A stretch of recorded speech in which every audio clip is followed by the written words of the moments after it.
अस्सलाम वालेकुम जनाब, मैं एक मजदूर आदमी हूँ।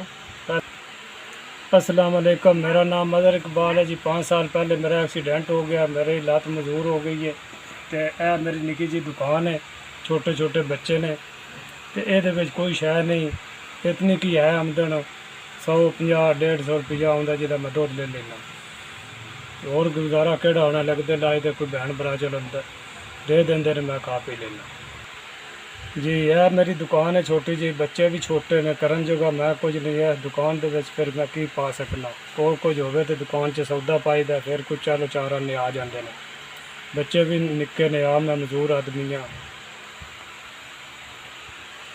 अगर यह दुकान के चलो सौदा थोड़ा बड़ा हो जाए तो मेरा भी साथ सौखा निकल जाएगा और चार आने कमा लाँगा और बच्चों का भी रोजगार टुर पवेगा।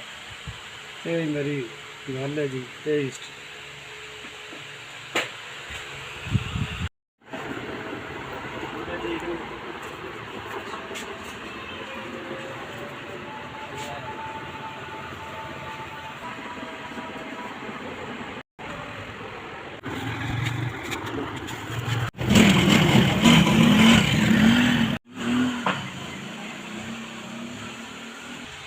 जी, बड़ी मेहरबानी।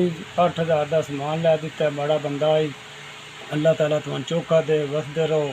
अल्लाह इज्जत दे, बच्चों ने इज्जत दे, कामयाबियाँ दे और तुम गरीबों की खिदमत करते रहो। अल्लाह ताला तुम्हें इसका अजर दे। तो बड़ी बड़ी मेहरबानी। 8,000 का समान पै गया, मेरा कारोबार चल गया, बच्चों की रोजी टुर पवेगी। अल्लाह तुम्हें इसका अजर देगा।